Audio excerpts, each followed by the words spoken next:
Catholic hub ప్రేక్షకులకు యేసునామంలో శుభములు సమృద్ధిగా కలుగునుగాక.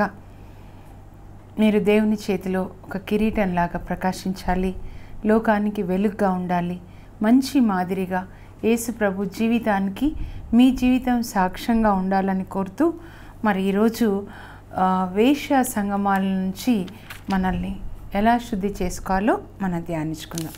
హృదయ శుద్ధి గలవారు ధన్యులు, వారు దేవుని దర్శింతురు అని యేసు ప్రభు మత్తయి సువార్త 5:8 చెప్పారు. మన హృదయాన్ని శుద్ధి చేసుకోవాలన్నమాట. అప్పుడు మన హృదయంలో యేసు ప్రభు నివసిస్తారు. యేసు ప్రభు యొక్క ఆలయంగా మన హృదయం మారుతుంది అన్నమాట. అయితే మీ హృదయంలో నుంచి దురాలోచనలు, వేశ్య సంగమాలు, దురాశ, దొంగతనాలు అన్నీ కూడా తొలగించండి అని యేసు ప్రభు చెప్తూ ఉన్నారనమాట. అయితే మరి ఈ వేశ్య సంగమాలు అంటే ఏంటి? మత్తయి సువార్త 5:28 యేసు ప్రభు ఏం చెప్పారంటే, కామేచ్ఛతో కామపు కోరికతో పరస్త్రీని పరికించు ప్రతి వ్యక్తి ఆమెతో మనస్సున వ్యభిచరించినట్లే అంటున్నారు. మరి 1 కొరింథీ 6:10 పౌలు చెప్తున్నాడు, వ్యభిచారులు, పరనిందాపరులు, మోసగాళ్ళు, దొంగతనం చేసేవాళ్ళు దేవుని రాజ్యంనకు వారసులు కారు. అంటే వాళ్ళు పరలోకానికి వెళ్ళరు, కానీ వాళ్ళు మరణించిన తర్వాత నరకానికి వెళ్తారు. అంటే మరణించిన తర్వాత అంటే ఈ శరీరములో నుంచి ఆత్మ బయటికి వచ్చినప్పుడు శరీరం మరణిస్తుంది. దాన్ని మొదటి మరణం అంటారు. ఇప్పుడు ఈ ఆత్మ దేవుని దగ్గరికి వెళ్తే ఎప్పుడు దేవుని సన్నిధిలోనే సంతోషంగా ఉంటుంది. కానీ పాపం వల్ల ఆత్మ నరకానికి వెళ్తే అక్కడ నరకంలో అగ్నిలో కాలుతూ ఎల్లప్పుడూ అగ్నిలో కాలిపోతుంది అన్నమాట. ఆ నరకానికి, ఆత్మ నరకానికి పోవడాన్ని యేసు ప్రభు 2వ మరణము అన్నారు. ప్రకటన గ్రంథంలో, దర్శన గ్రంథంలో ఈ 2వ మరణాన్ని గురించి 2వ అధ్యాయంలో 5-6 చెప్పబడింది. కనుక కన్ను జాగ్రత్తగా పెట్టుకోవాలి. అంటే ఈ వేశ్య సంగమాల గురించి చెప్తూ ఉన్నాం. కామేచ్ఛతో పరస్త్రీని పరికించు ప్రతి వ్యక్తి ఆమెతో మనస్సున వ్యభిచరించినట్లే అని చెప్తున్నారనమాట. మనిషికి శరీరము, మనస్సు, ఆత్మ ఈ 3 ఉంటాయన్నమాట. ఈ ఆత్మ హృదయంలో ఒక దీపంలాగా వెలుగుతూ ఉంటుంది. ఈ హృదయంలోనికి ఈ అపవిత్ర ఆత్మలు పోకుండా మనం చూసుకోవాలి. కళ్ళతో చూసినప్పుడు ఏమవుతుందంటే అది మనసులో జరుగుతూ ఉంటుంది. మీరు టీవీలో ఏదైతే చూస్తూ ఉంటారో, ఒకవేళ టీవీ, నెట్, కంప్యూటర్స్ వీటి ద్వారా ఒకవేళ స్త్రీ పురుషులు మరి వాళ్ళు శారీరకంగా అలా దగ్గరికి రావడము సినిమాల్లో చూస్తామో అది మన మనసులో జరుగుతూ ఉంటుంది అన్నమాట. అక్కడ మీరు అబ్బాయి అయితే ఆ హీరో స్థానంలో మీరు ఊహించుకొని ఆ హీరోయిన్తో మీరు అదంతా మీకు జరుగుతున్నట్లుగా ఉంటుంది. మీరు అమ్మాయి అయితే ఆ హీరోతో మీకు జరిగినట్లు. అంటే ఏదైతే మీరు కళ్ళతో చూస్తారో అది మీ మనసులో జరుగుతుంది అన్నమాట. అందుకే కళ్ళు జాగ్రత్తగా మనం పెట్టుకోవాలి. యోబు అంటాడు, యోబు 31:1 నా కన్నులతో నేను నియమం చేసుకున్నాను, పరాయి స్త్రీని కామదృష్టితో చూడకూడదని. అప్పుడు దేవుడు యోబు గురించి ఏం చెప్తాడంటే, Job is a perfect man, ధర్మాత్ముడు, దోషరహితుడు అంటాడు. ఆయన కన్నులతో దోషం చేయలేదన్నమాట. అప్పుడు మీరు చూసుకోనండి, మీ యొక్క సంపద ఎక్కడ ఉంటే మీ హృదయం అక్కడే ఉంటుంది అంటున్నారనమాట. మీ సంపద ఇలాంటి బొమ్మలు చూసేది అయితే ఎప్పుడు మీ కళ్ళు వాటినే వెతుకుతూ ఉంటాయి. న్యూస్ పేపర్ తీసుకుంటే మీరు ఏం చదువుతున్నారో దాన్ని బట్టి మీ హృదయంలో ఏది ఉందో తెలుస్తుంది అనమాట. మీరు న్యూస్ పేపర్ రాగానే కొంతమంది ఇలాంటి బొమ్మల కోసమే చూస్తారనుకోండి, అంటే మీ హృదయంలో కామ పిశాచి ఉందన్నమాట. రోడ్ మీద కూడా ఏం చూస్తున్నారు, లేదా టీవీలో ఏం చూస్తున్నారు, సిస్టమ్ చూస్తే ఏం చూస్తున్నారు, అంటే దేని కొరకు నువ్వు ఈ సిస్టమ్ చూస్తున్నావు, న్యూస్ పేపర్, నీ హృదయంలో కామ పిశాచి ఉన్నప్పుడు అది చేస్తావు. కనుక ఆ కామ పిశాచిని మీరు బయటికి ఇప్పుడు పంపించేసేయాలన్నమాట. గెట్ అవుట్ అని చెప్పాలన్నమాట. అప్పుడు చెప్తే గట్టిగా గద్దిస్తే సైతాన్ వెళ్ళిపోతాడు. అందుకే యేసు ప్రభు కూడా సైతాన్ని గద్దిస్తాడు. ఓరి అపవిత్ర ఆత్మలారా, ఇతని నుండి బయటికి వెళ్ళండి అని గద్దిస్తాడనమాట. గెట్ అవుట్ అని చెప్తే అప్పుడు వెళ్ళిపోతాడనమాట. అప్పుడు మీ శక్తి మన శక్తి మనకు సరిపోదు. శక్తితో కాదు, బలంతో కాదు, నా ఆత్మకార్యం పరిశుద్ధాత్మ మనలోనికి వచ్చినప్పుడు పరిశుద్ధాత్మ సహాయంతో మనము ఆ బయటికి వెళ్ళమని బయటికి పంపించేసేయాలన్నమాట. మీరు దయ్యాన్ని వ్యతిరేకించండి, అది మీ నుండి పారిపోతుంది అని యాకోబు 4:7 దేవుడు మనతో మాట్లాడుతూ ఉన్నారు. మీరు వ్యతిరేకించాలి. నా నుంచి వెళ్ళిపో అన్నప్పుడు వెళ్ళిపోతాడు, కానీ దాన్ని పోషించకూడదన్నమాట. చాలామంది మనం దాన్ని పోషించడానికి ప్రయత్నిస్తాం. గలతీ 5:16 మీరు ఆత్మలో జీవించండి, శరీర వాంఛల్ని తృప్తిపరచుటలో మీరు చూపించే శ్రద్ధ మానివేయండి అని చెప్తున్నారు. శరీరం ఒక మట్టి కుండ, ఈ కుండకి ప్రాణం లేదు. ఈ ప్రాణం అనేది ఆత్మలో ఉంది. శరీరం నిష్ప్రయోజనము, జీవంనిచ్చినది ఆత్మయే. నేను మీతో చెప్పిన మాటలు ఆత్మయు జీవంనైనవి అని యేసుప్రభు చెప్తున్నారు.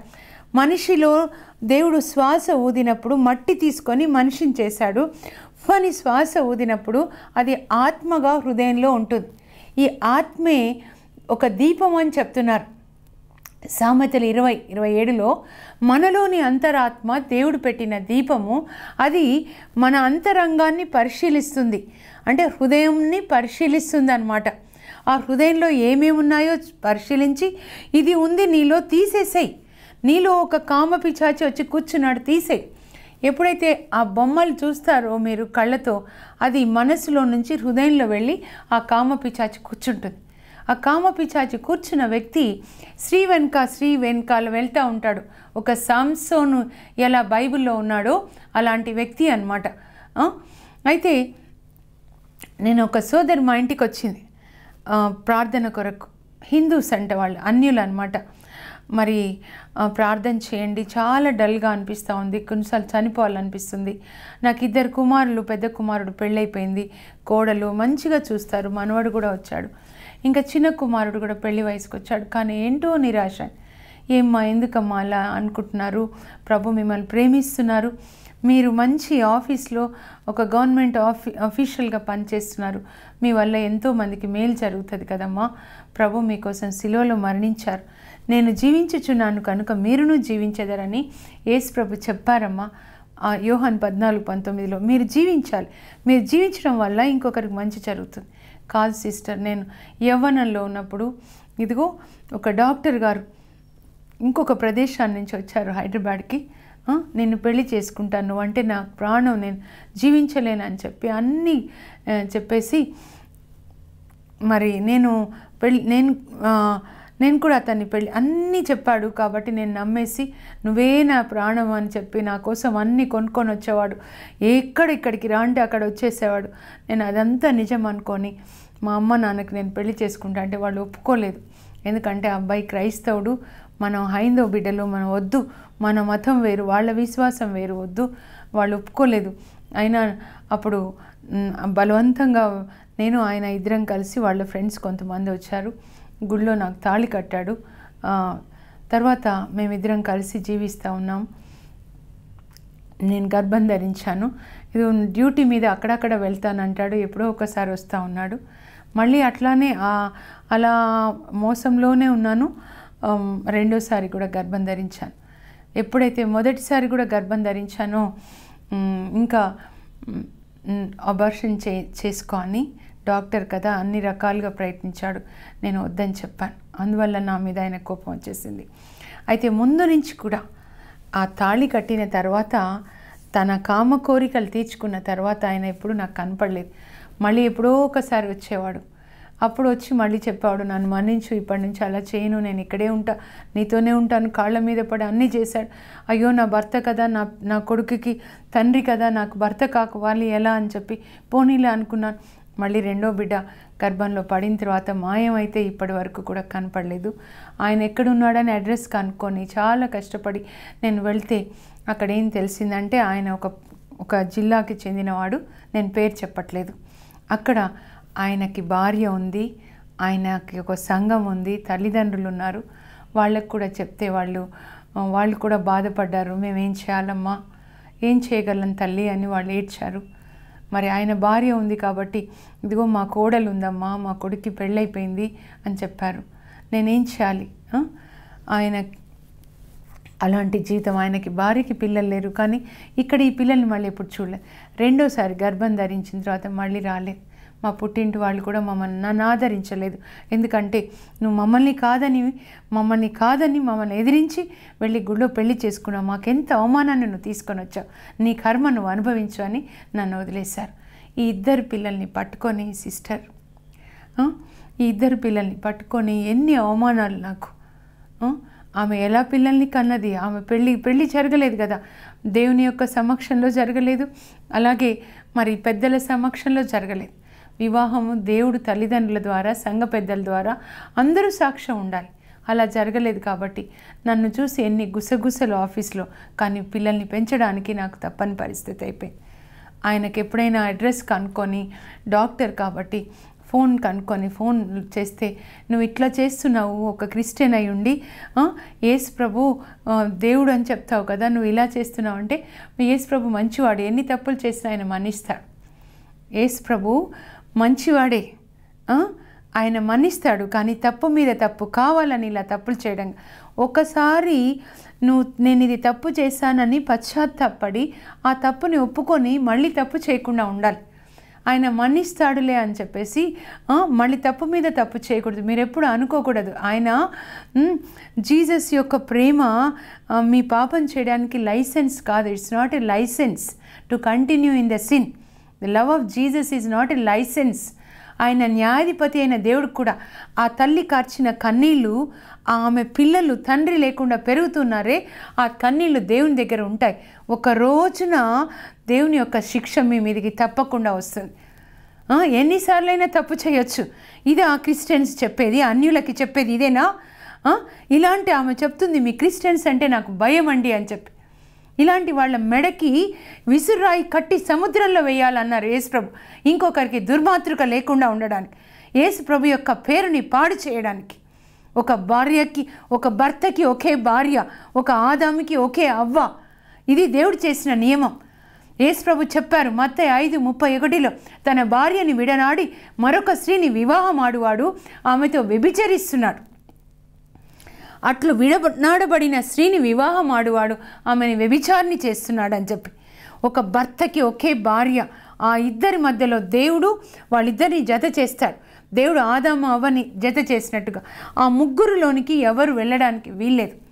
భర్త తన భార్యని మోసం చేసి ఇంకొకరితో వెళితే మోసం చేసేది భార్యని కాదు, ఆయనతో ఉన్న దేవుణ్ణి అన్నమాట. మోసగాళ్ళు పరలోకానికి రారు అని ప్రకటన గ్రంథంలో యేసు ప్రభువే చెప్పారు. ప్రకటన దర్శన గ్రంథం 21:8 మోసగాళ్ళు, మరి వ్యభిచారులు, త్రాగుబోతులు దేవుని రాజ్యంలోనికి రారు, అంటే పరలోకానికి రారు. ఈ కొన్ని రోజుల జీవితం కొరకు శరీర వాంఛల్ని తృప్తిపరచకూడదు. మీకు పెళ్ళి అయిన తర్వాత ఇంకొక చోట వాక్యం చెప్పడానికి వెళ్ళినప్పుడు ఒక సోదరు ఏడుస్తూ ఉంది. మీ హస్బెండ్ ఏడమ్మా అంటే, వాళ్ళ ఇంట్లో నన్ను పాస్టర్ గారు వాళ్ళ ఇంట్లో ఉంచారనమాట. పాప మంచి భోజనం పెట్టింది అమ్మాయి, 30 సంవత్సరాలు ఉండొచ్చు అనుకుంటా, అంత కూడా అనిపించట్లేదు, చిన్న పిల్లలాగా ఉంది. మీ హస్బెండ్ ఏరమ్మా అంటే, వస్తారక్క క్యాంప్కి వెళ్ళారు అని. మరుసటి రోజు వచ్చారు, నేను చూశాను ప్రార్థన చేసుకుంటూ ఇద్దరు మాట్లాడుకోవడం. తర్వాత మళ్ళీ అడిగితే లేరక్క వెళ్ళిపోయారు. ఏంటమ్మా అంటే తర్వాత చెప్పింది, ముందు చెప్పలేదు, తర్వాత చెప్పింది ఏడుస్తూ, నాకు పిల్లలు లేరని, 7 సంవత్సరాలు పెళ్ళైన తర్వాత పిల్లలు లేరని మా అత్త మామలు ఆయనకి వివాహం చేశారు ఇంకొక స్త్రీనిచ్చి, కాబట్టి ఆమెతో ఉంటాడు, ఆమెకి పిల్లలు ఉన్నారు, నా దగ్గర వస్తాడు, నా దగ్గర వచ్చేసి ప్రొద్దున భోంచేసి బట్టలన్నీ ఇక్కడ ఇచ్చి నేను ఉతికేసి ఆయన అన్ని అవసరాలు తీర్చాలి, అప్పుడప్పుడు వస్తూ ఉంటాడు. ఇట్లాంటి నీచుడితోటి అమ్మ నువ్వు జీవిస్తూ ఉన్నావు, యేసుప్రభుని నమ్ముకో అని చెప్పాను. ఏం చేయాలక్క అని ఏడుస్తూ ఉంది. వస్తాడు, కాళ్ళు పట్టుకుంటాడు, నువ్వు లేకుండా నేను ఉండలేనంటాడు, ఏడుస్తాడు. ఇవి ఆ మోసగాళ్ళు చేసే నటన అన్నమాట. నువ్వు లేకుండా నేను ఉండలేనని ఎంతమందితో చెప్తున్నారు మీరు? దేవుడు చూస్తూ ఉన్నారు, ఎంతమందితో చెప్తున్నారు మీరు ఈ మాటలు? ఒకరోజు దేవుని శిక్షని మీరు తప్పించుకోలేరు. నేను చూశాను ఇట్లాంటి వాళ్ళని, ఇట్లాంటి మోసగాళ్ళు యాక్సిడెంట్లో చనిపోవడము, పక్షవాతం రావడం వృద్ధాప్యంలో నేను చూశాను. ఇలా రావాలని నేను చెప్పట్లేదు, కానీ ఇది పశ్చాత్తాప కాలం. పశ్చాత్తాపడండి. బాప్తిస్మ యోహాను నూతన నిబంధనలో తన మొదటి ప్రసంగం ఏంటంటే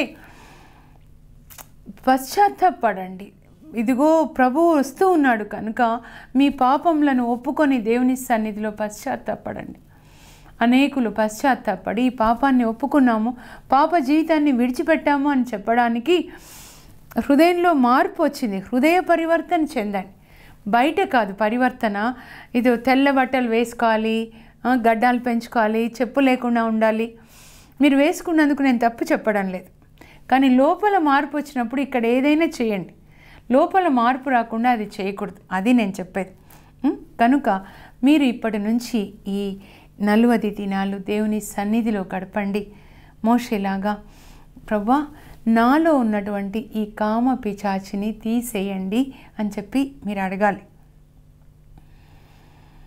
చెప్తూ ఉన్నాడు కొలొస్సీ 3:5 పౌలు, జారత్వమునకు, అపవిత్రతకు, కాముకత్వానికి దూరంగా ఉండండి. జారత్వం అంటే ముందు బిగినింగ్ అన్నమాట. ఆ బొమ్మలు చూడడంతో మొదలవుతుంది. పాపపు బొమ్మలు ఎప్పుడు చూస్తారో టీవీలో, న్యూస్ పేపర్లో, వాల్ పోస్టర్స్లో, అప్పుడు మీలోనికి మెల్లగా కామ పిచాచి వచ్చి కూర్చుంటాడు. దాన్ని జారత్వం అంటారు. అమ్మాయి అబ్బాయిల మధ్యలో ఫ్రెండ్షిప్, ఆపోజిట్ సెక్స్ని చూడగానే మీలో కోరికలు రావడం అన్నమాట. కాలేజీలో ఫ్రెండ్షిప్ లాగా మొదలవుతుంది, ఆఫీస్లో ఫ్రెండ్షిప్ లాగా మొదలవుతుంది. అది మీకు జరగకూడదు. తర్వాత అపవిత్రతకి, అపవిత్రమైనవి చూడడం, మాట్లాడడము, వినడం, అవి మీరు చేయొద్దు. బైబిల్ చదివి గాంధీ గారు చెప్పారు, చెడు కనవద్దు, చెడు అనవద్దు, చెడు వినవద్దు. ఈ 3 మీరు చేయకూడదు. అట్లా అపవిత్రమైనవి వినడము, మాట్లాడడం, ఇవన్నిటికీ మన ఉపవాసం ఉండాలి. నిజమైన ఉపవాసం ఆత్మకి సంబంధించినది. ఆత్మలో ఆత్మని మలినపరిచే వీటన్నిటి నుంచి మనం దూరంగా ఉండాలి. మార్కు 7:14 నుంచి మీరు చదివితే యేసు ప్రభు చెప్తారు, శిష్యులు ఒకసారి చేతులు కడుక్కోకుండా భోంచేస్తుంటే ఆ పరిసయ్యులు అంటారు, ఏంటి అలా భోంచేస్తున్నారు మీ శిష్యులు చేతులు కడుక్కోకుండా? ఏం కాదులే, చేతులు కడుక్కోకుండా భోంచేస్తే ఏం కాదు, ఎందుకంటే అది ఏం కాదని కాదు, కానీ దానికంటే భయంకరమైనది అనమాట. మీరు అనవచ్చు చేతులు కడుక్కోకుండా భోంచేస్తే మంచిది కాదు, నిజమే కడుక్కోవాలి, కానీ దానికంటే భయంకరమైనది ఏంటంటే నోటిలో నుంచి బయటికి వచ్చేదే మనిషిని మలినపరుస్తుంది. నోటిలో ఏ వచ్చేదంతా హృదయంలోంచి వస్తుంది. కాబట్టి హృదయం మలినం కాకుండా చూసుకోండి. ఒక కామ పిచాచి వచ్చిందంటే వాళ్ళ మాటలన్నీ కామం సంబంధించిన మాటలే ఉంటాయన్నమాట. భయంకరమైన సంభాషణ అంటాడు. సిరాకు గ్రంథంలో మీరు చదవండి. ఈ 40 రోజులలో మీరు సిరాకు గ్రంథం, మత్తయి సువార్త పెట్టుకోండి. రోజు ఒక 5 అధ్యాయాలు అలా అని చదవండి. అప్పుడు దేవుడు నాకేం బోధిస్తున్నారు అని దాన్ని చదివిన దాన్ని మీరు పాటించండి. సిరాకు 21లో సిరాకు ఏమంటాడంటే, మీరు సర్పాన్ని చూస్తే ఎలా దూరంగా పారిపోతారో అలాగా పాపంనకు దూరంగా వెళ్ళండి. అదే పౌలు కూడా కొలొస్సీ 3:5లో చెప్తాడు, జారత్వంనకు దూరంగా ఉండండి. అమ్మాయి అబ్బాయిల మధ్య పెళ్ళికి ముందు అట్రాక్షన్ వచ్చిందంటే మీలో కామ పిచాచి వచ్చిందనమాట. ఎప్పుడో కామంకి సంబంధించింది మీరు చూశారు, అది పాపం. వివాహం కాకముందు మీరు ఒకరిని ఇష్టపడడము, వాళ్ళతో కలిసి తిరగడమే వ్యభిచారం. ప్రీ మ్యారిటల్ సెక్స్ లేదా ఫార్నికేషన్ లేదా జారత్వం అంటారనమాట. అది ప్రేమ కాదు. సినిమాల్లో చూపించేది అంత అబద్ధాలు. ప్రేమ కాదు, అది జారత్వం, అది పాపం. వివాహానికి ముందు, తర్వాత కూడా భార్య ఉన్న తర్వాత ఇంకొకరితో మీరు వెళ్ళడం అనేది చాలా పాపం. పెళ్ళి అనేది రెండోసారి ఎప్పుడు జరగదు, ఒకేసారి జరుగుతుంది. పిల్లలు పుట్టలేదు కదా అని భార్యని మోసం చేసి ఇంకొకరిని పెళ్లి చేసుకుంటే అది పెళ్ళి కాదు, రెండో పెళ్ళి కాదు. మీకు భార్య ఉండగా, మొదటి భార్య ఉండగా భార్యకి చెప్పకుండా వెళ్ళి మీ అంతటా మీరు ఆ దేవుడి సాక్షి లేదు, పాస్టర్ లేడు, ప్రీస్ట్ లేడు, మీ అంతటా మీరు మనుషులు లేరు, వెళ్ళి మీ ఇద్దరు తాళి కట్టుకుంటే అది పెళ్ళి కాదు, అది వ్యభిచారమే. కనుక అది కూడా పాపంగా ఉంటుందన్నమాట. అట్లాంటివి ఎప్పుడు ఆ సోదరు ఏడుస్తూ ఉండింది అనమాట. పిల్లలు లేరని ఇంకొక ఆమె నాకు తెలియకుండా వెళ్ళి తాళి కట్టుకున్నాడు అని చెప్పి చెప్తా ఉన్నాడు. ఎక్కడ కట్టినాడమ్మంటే సాగర్ మాత చర్చిలోకి వెళ్ళి కట్టాడు. వాళ్ళు క్యాథలిక్స్ అక్క, మేమేమో సిఎస్ఐ అని చెప్తాం. నేను క్యాథలిక్ చర్చ్లో రెండో పెళ్ళి ఎప్పుడు చేయరమ్మా ఫాదర్స్ అలా. చాలా మ్యారేజ్ సిస్టమ్ అనేది చాలా సిస్టమాటిక్గా ఉంటుందంటే ఆయనంతటా ఆయన వెళ్ళి తాళి కట్టాడు. అక్కడ ప్రీస్ట్ దేవుని ప్రతినిధిగా ఆయన సన్నిధిలో మీ తల్లిదండ్రులు, అలా సంఘ పెద్దలు కూడా ఉండాలి. బైబిల్ మీరు చదివితే సంఘ పెద్దల్ని పిలవండి అని చెప్పారు. ప్రతిదానికి 70 మంది సంఘ పెద్దలు సాక్షులుగా అన్నమాట. అందుకే పెళ్ళికి మనం పెద్దల్ని పిలిచేది, ఎందుకంటే ఈ పెళ్ళికి సాక్షులుగా ఉంటారనే వివాహానికి అందరినీ పిలుస్తాం, ఇంకొక దాని కొరకు కాదు. వీళ్ళంతా సాక్ష్యం, దేవుని సన్నిధిలో దేవుడు సాక్ష్యం, దేవుని ప్రతినిధి అయిన ఒక ప్రీస్ట్ సాక్ష్యం అన్నమాట. వీళ్ళంతా సాక్షులుగా ఉంటారు. అలా పెళ్ళవుతే పెళ్ళి, అంతేగాని అందుకే బ్యాండ్స్ చదువుతారు చర్చిలో, వివాహ ప్రకటనలు చదువుతారు. వీళ్ళిద్దరికీ వివాహం జరగబోతుంది, ఏదైనా ఆటంకాలు ఉంటే మాకు చెప్పండి అని. ఎందుకంటే ఆల్రెడీ పెళ్ళైన వ్యక్తి అయితే మళ్ళీ పెళ్లి చేసుకోకూడదు కనుక చర్చిలో కనీసం 3 సార్లు వివాహ ప్రకటన చేస్తారు. ఇవన్నీ చేయకుండా మీరు ఇంకొకరిని పెళ్లి చేసుకుంటే పిల్లలు లేరనే నెపం కాదు, మీలో కామ కోరికలు ఉన్నాయన్నమాట. ఇంకొక స్త్రీ కావాలని, రక్తం త్రాగే పాము ఉంటుంది రక్తపించరా, రోజు కొత్త మనుషులు కావాలన్నమాట. అలా ఈ కామ పిచాచి కొత్త స్త్రీల కొరకు వెతుకుతూ ఉంటుందన్నమాట. అది ఏ మనిషిలో వస్తే వాళ్ళకు వంక పెడతారు పిల్లలు లేరు అని. ఒకవేళ మీలో లోపం ఉంటే మీ భార్య ఇంకొక పురుషునితో వెళ్తే మీరు ఊరుకుంటారా? ఎంత రోషం వచ్చేస్తుంది కదా ఈ మాట అడిగినప్పుడు. మీరెందుకు వెళ్తున్నారు? మీ భార్యకి పిల్లలు లేకపోతే ఇంకొక స్త్రీతో? దేవుని దగ్గర అన్నిటికీ మీరు జవాబు చెప్పాలి. ఈ ఆత్మ శరీరంలోంచి బయటికి వచ్చిన తర్వాత దేవుని ఎదుట తీర్పుకి మనం నిలబడతాం. 2 కొరింథీ 5:10 చెప్తుంది, న్యాయ విచారణ కొరకు ప్రతి ఒక్కరూ ఈ లోకంలో జీవించినప్పుడు వారు చేసిన ప్రతి పనికి కూడా తీర్పు విధించబడుతుంది. మన జడ్జి ఈ మనుషులు కాదు, దేవుడే. అందుకే ప్రతిరోజు నేను చెక్ చేసుకుంటాను ఆయన ఎదుట నేను ఎలా ఉన్నాను అని. పౌలు చెప్తాడు, దేవుని ఎదుట మనుషుల ఎదుట మంచి మనస్సాక్షి కలిగి ఉండాలని ఎప్పుడు కూడా శక్తి వంచన లేకుండా నేను ప్రయత్నం చేస్తున్నాను. అపోస్తల కార్యాలు 24:16 దేవుని ఎదుట మనుషుల ఎదుట మీరు మంచి మనస్సాక్షి. మనలో ఉన్న అంతరాత్మ పరిశుద్ధాత్మ కలిసి మన మనస్సాక్షి అంటే మనకి సాక్ష్యం, మన జీవితానికి సాక్ష్యం అన్నమాట. కనుక ఈ వేశ్య సంగమాలు అనేవి వద్దు, పరిశుద్ధంగా జీవించండి. లూకా 1వ అధ్యాయం ఒక పరిశుద్ధ కుటుంబంతో నూతన నిబంధన ప్రారంభమవుతుంది. అది జకర్యా ఎలిజబెత్ అమ్మలు, దేవుని సన్నిధిలో యాజకత్వం చేస్తున్న యాజకుడు, అతని భార్య, వాళ్ళ గురించి ఏం చెప్తున్నాడు దేవుడు తెలుసా? వారిద్దరూ జకర్యా ఎలిజబెత్ అమ్మలు దేవుని ఆజ్ఞలకు బద్దులై దేవుని దృష్టిలో నీతిమంతులుగా జీవిస్తున్నారు. దేవుని దృష్టిలో మీరెవరు? దేవుడు శరీరాన్ని చూడడు, హృదయాన్ని చూస్తాడు. హృదయంలో ఏముంది చూస్తాడనమాట. కనుక ఆ హృదయంలో పరిశుద్ధాత్మ దేవుడు ఉన్నాడా, యేసు ప్రభు ఉన్నారా అని చూస్తారు.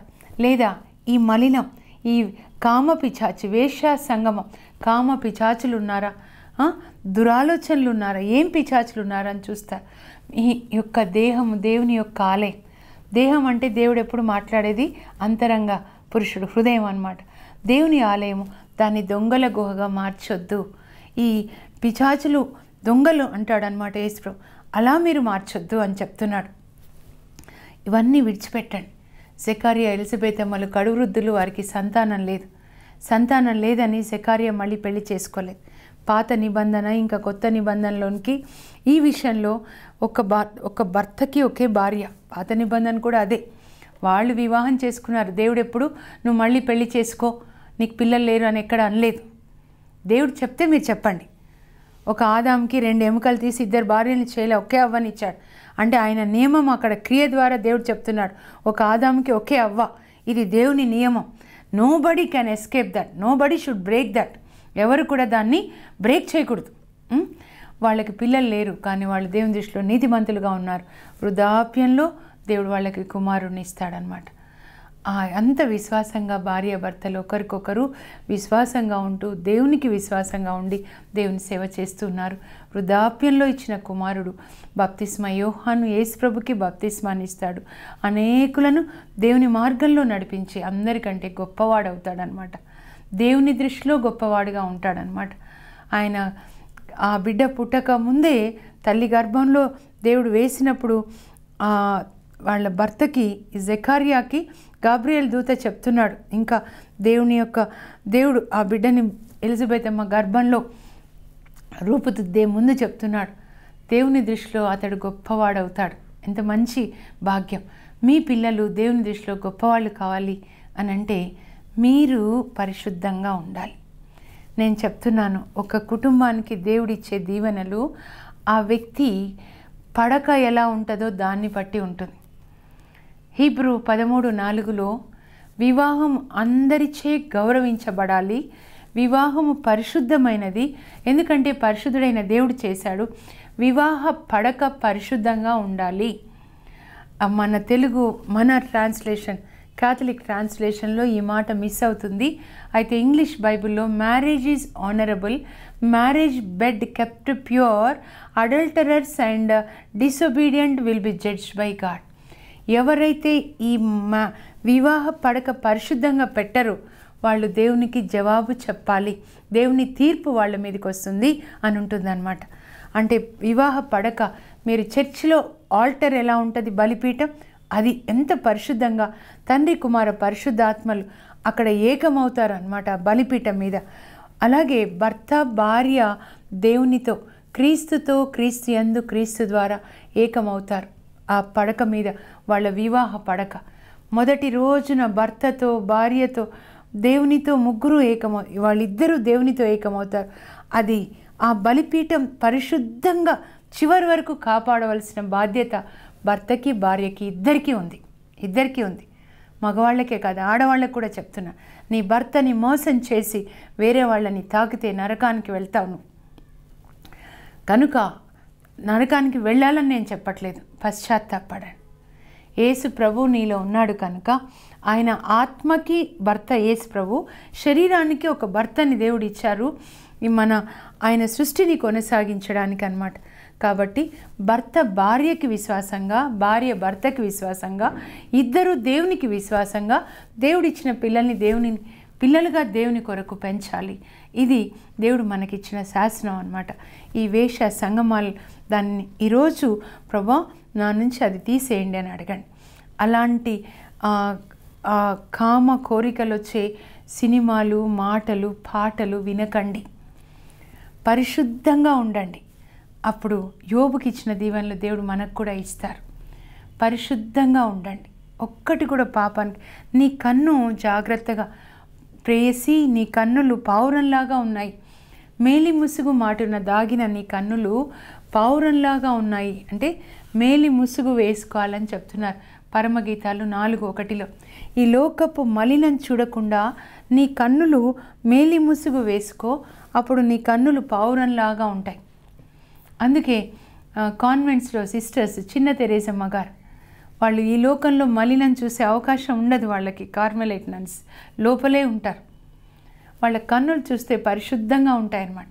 చిన్న తెరేసమ్మ గారిని చూడలేదు, విన్నాము, చదువుతున్నప్పుడు వాళ్ళు మనకు కనబడతారు.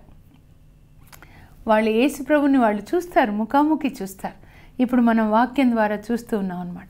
కన్నులకి ముసుగు వేసుకోవాలి, పాపం చూడకూడదు. యేసు ప్రభుని గురించి ధ్యానిస్తూ, పునీతులను గురించి ధ్యానిస్తూ, వాక్యం చదువుతూ ఉన్నప్పుడు ఆ ప్రభువే మనలోనికి వెళ్తారు. కనుక మనం ఎప్పుడు కూడా ఆ యేసు ప్రభు మనలోకి వెళ్తే పరలోకాన్ని కూడా మనం చూస్తాం. కనుక కన్నులు జాగ్రత్తగా పెట్టుకోనండి. ఎప్పుడు దేవుని విషయాలు, ఆత్మతో నింపబడిన వాళ్ళతో సహవాసం చేయండి. నేను ఆత్మలో రోజు ఎదగాల అంటే నేను ఇంకా ఆత్మతో నింపబడిన వాళ్ళతో సహవాసం చేయాలన్నమాట. అలా మీరు కూడా సహవాసం చేస్తూ ఉండండి. ఇంకా మీకంటే ఎక్కువగా అభిషేకించబడిన ప్రీస్టులు, పాస్టర్లతో సహవాసం చేయండి. నేను ఒక స్త్రీని కాబట్టి మరి క్యాథలిక్ చర్చిలో ప్రార్థనకి వెళ్ళడానికి దేవుడు నన్ను 97లో ఎప్పుడైతే పరిశుద్ధాత్మనిచ్చి అభిషేకించాడో, టీచర్గా, బయాలజీ టీచర్గా ఉన్న నన్ను బైబిల్ టీచర్గా పిలిచాడో, అప్పుడే దేవుడు నాకు ఒక మంచి సహోదరి అన్నమాట, లియా సిస్టర్ అని ఆత్మీయ సహోదరి, అప్పటికే దేవుని సేవ బలంగా చేస్తున్నారు, ఆమెతో పరిచయం చేశారు. ప్రభు చెప్పారు, నువ్వెప్పుడు ఈమెతో సహవాసంలో ఉండు అని చెప్పి. అక్కడ ఎప్పుడు చాలా మంచి స్తుతి ఆరాధన ప్రార్థన భాషల్లో మాట్లాడుతూ నైట్ విజిల్ వారానికి ఒకసారి నడిపిస్తారు. మరి దినంలో కూడా చాలా ప్రార్థన తనతో కలిసి ఉంటాను. ఎందుకంటే ప్రీస్టులు వాళ్ళు మగవాళ్ళు అవివాహితులు కనుక మరి ఫెలోషిప్లో ఉన్నప్పుడు నువ్వు స్త్రీ కనుక నువ్వు ఈ స్త్రీతో ఉంటే నీకు చాలా బాగుంటుంది. చక్కటి ఏర్పాటు ప్రభు నాకు చేశారు, నేను ఎవరితో కలిసి ఎదగాలి అని చెప్పి. కనుక మనం కూడా చాలా జాగ్రత్తగా ఉండాలి. ఎందుకంటే కొన్నిసార్లు సేవలో ఆపోజిట్ సెక్స్ వాళ్ళతో కలిసి సేవకు వెళ్తాము. ఆ సేవలో తెలియకుండా సైతాన్ పనిచేసి అక్కడే పాపం చేస్తామన్నమాట. దేవుని సేవ చేస్తూ మళ్ళీ పాపం వ్యభిచారం చేసే వాళ్ళ కొరకు ఇదనమాట. సంసోను దేవుడు ఎంతో ఆయనను పిలిచారు, అభిషేకించాడు. కానీ ఆయనలో ఆ కామ పిచాచి వెళ్ళింది. ఆయన కన్నులు ఎక్కడికి వెళ్ళినా స్త్రీలనే చూస్తున్నాడు. మీరు సంసోన్ని చదివితే న్యాయాధిపతులు 13-16 వరకు చూస్తే ఆయన ఎక్కడ వెళ్తున్నాడు, తిమ్నాతు వెళ్తున్నాడు. 13వ అధ్యాయం నుంచి మీరు చూసినట్లయితే అక్కడ వెళ్ళాడు, అక్కడ ఒక అమ్మాయిని చూశాడని చెప్తున్నాడు. గాజా వెళ్ళాడు, అక్కడ ఒక వేషం చూశాడని చెప్తున్నారు. మరి 16వ అధ్యాయంలో ఇంకా సోరేకు లోయలోకి వెళ్తాడు, 16:6లో అనుకుంటాను. లోయలో వెళ్తాడు, అక్కడ ఢిల్లీలో అని చూస్తున్నాడు. అంటే ఎక్కడికి వెళ్ళినా ఆయన స్త్రీలు తప్ప ఇంకెవరు కనబడడం లేదా? చాలామంది ఉంటారు కదా. అంటే నీ హృదయంలో కామపిచాచి ఉంటే కామపిచాచి నీకు ఆ స్త్రీలనే చూపిస్తుంది. నీ హృదయంలో సొమ్ములు ఉన్నాయనుకోండి, ఒక మంచి నెక్లెస్, ఎక్కడికి వెళ్ళినా నీ కన్నులు నెక్లెస్నే చూస్తాయన్నమాట. నీ హృదయంలో తిండిపోతు పిచాచు, ఎక్కడికి వెళ్ళినా ఎక్కడ హోటల్ ఉంది, ఎక్కడ బిర్యానీ దొరుకుతుంది, ఎక్కడ దొరుకుతుంది అంటే ఆ హృదయంలో ఏది ఉందో దాన్నే నీ కన్నులు వెతుకుతాయన్నమాట. నీ హృదయంలో యేసు ప్రభు ఉన్నారనుకోండి, అప్పుడు యేసు ప్రభుకి సంబంధించినవి ఎక్కడ ఎక్కడ ఎక్కడ ప్రార్థన ఎక్కడ, వడకాలు ఎక్కడ ఎక్కడ అని వెతుక్కుంటూ వెళ్తావు అన్నమాట. కనుక హృదయమే జాగ్రత్తగా ఉండాలి. సామెతలు 4:23లో నీ హృదయం జాగ్రత్త అన్నారు. ఆ దేవుని ఆజ్ఞలను పాటిస్తూ నీ హృదయాన్ని జాగ్రత్తగా కాపాడుకుంటే అప్పుడు ఈ దేవుని యొక్క ఆజ్ఞలు పాటిస్తూ ఉన్నప్పుడు ఈ ఆజ్ఞలు నీ శరీరానికి ఒక మందులాగా పనిచేసి నీకు మంచి ఆరోగ్యాన్ని చేకూరుస్తాయి. అదే జ్ఞాన గ్రంథంలో కూడా సొలొమోను చెప్తాడు 16:12లో, ఈ మందులు మూలికలు కాదు నేను స్వస్థపరిచేది దేవుని యొక్క వాక్యం అన్నమాట. ఈ వాక్యం చదువుతూ ఉన్నప్పుడు, ఆజ్ఞలు పాటిస్తూ ఉన్నప్పుడు దేవుడు ఆజ్ఞలు నీకు ఆరోగ్యాన్ని ఇస్తాయి. ఈరోజు నువ్వు ఆరోగ్యంగా లేకుండా ఉంటే వృద్ధాప్యం వలన వచ్చే రోగాలు కొన్ని వేరే, ఎముకలు అరిగిపోయి మోకాళ్ళ నొప్పులు అవి వేరే వస్తాయనుకోండి. కానీ కొన్ని రోగాలు ఎందువల్ల వచ్చాయి నువ్వు చూసుకో. మీరు ఒకసారి చూడండి, ప్రయత్నించండి. నేను ఒక చోట వెళ్ళినప్పుడు మా హస్బెండ్కి పక్షవాతం వచ్చింది, ప్రార్థన చేయడం వెళ్తే దేవుడు చెప్తున్నాడు హృదయం కఠినం అయిపోయింది. ఆమె చెప్తుంది, అమ్మ ఎట్లా పెళ్లి రోజు నుంచి ఇష్టం లేకుండా మేన సంబంధం అని చేస్తే నువ్వు నాకు ఇష్టం లేదని మొదటి రోజు పడక గదిలోనే కాలుతో ఇట్లా నన్ను తన్నితే పై గోడ గుద్దుకుంది నా తల. అప్పటి నుంచి ఇదిగో పక్షవాతం వచ్చే వరకు నన్ను కొడుతూనే ఉన్నాడు. పిల్లలకి పెళ్ళిళ్ళై మనవాళ్ళు కూడా వచ్చారు. కొట్టినప్పుడు ఆమె ఏమని ఉండొచ్చు, నీ కాలు పడిపోను, నీ చెయ్యి పడిపోను. అదే జరిగిందనమాట.